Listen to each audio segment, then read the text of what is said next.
ce sont des tweets qu'il doit désormais regretter. Ce lundi 1er mars, le verdict final de l'affaire des écoutes a été rendu par la chambre correctionnelle du tribunal de Paris. L'ancien président Nicolas Sarkozy a été reconnu coupable de corruption et trafic d'influence au même titre que M. Thierry Herzog et l'ancien haut magistrat Gilbert Azibert.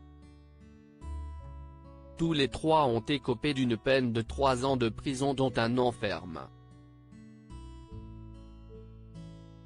Une peine qui est aménageable, et qui sera certainement convertie à de la détention à domicile avec le port d'un bracelet électronique comme indiqué dans le délibéré du tribunal. Il convient d'aménager la partie ferme de la peine et initiation sous le régime de la détention à domicile sous surveillance électronique eu égard à sa situation actuelle.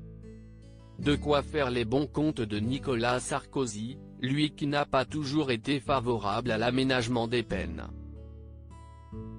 En effet, l'homme politique se voit aujourd'hui rattrapé par d'anciens tweets pour le moins embarrassants.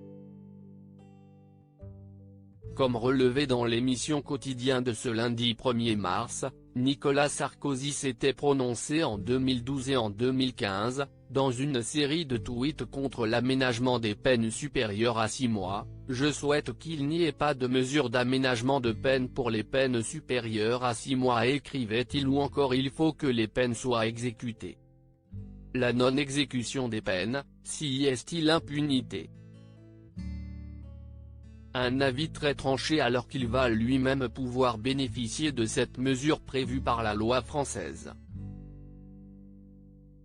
Carla Bruni apporte son soutien à son mari. Nicolas Sarkozy a déjà annoncé qu'il comptait faire appel de la sentence décidée par le tribunal.